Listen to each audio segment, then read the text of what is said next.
Rating fitness trends for fat loss. Fasted versus fed cardio. 3 out of 10, because if you look at fasted versus fed cardio, when you equate for calories and protein, fasted cardio does not mean more fat loss. So generally speaking, if you are training for something, you will be much better off from a performance perspective if you're in a fed state. Cardio over weights for fat loss.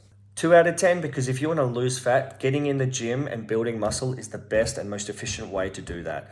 If you want to sprinkle in a couple of extra cardio sessions on top of that, yes, that's going to help and that'll speed up the process. But choosing cardio over weights is definitely detrimental when it comes to fat loss. Cutting out carbohydrates.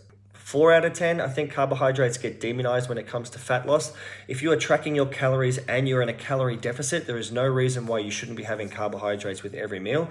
Yes, obviously you're going to reduce that, but specifically around your training is a great way to implement carbohydrates. So before your training, after your training, it's going to help you from a performance perspective, recovery, building muscle, all those things. Cheat meals?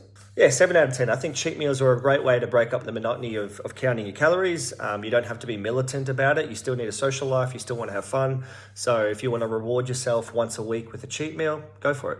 Cleansers, juices, and teas. Negative 5,000. Juices, teas, all these sorts of things are absolutely horrendous for fat loss. They do absolutely nothing. People do them and they notice that they lose a couple of kilos in a few days. That's not fat. That is water. And what happens is for every 1 gram of glycogen that you have in your body, you have 3 to 4 grams of water attached to that glycogen. So what that means is if you have 500 grams of glycogen stored in your tissues, in your muscles, 2 to 2.5 kilos worth of water. So over the course of a couple of days, yeah, that water is going to dissipate. And then people jump on the scales and they go, look at me, these juices are working. Absolutely doing nothing for fat loss.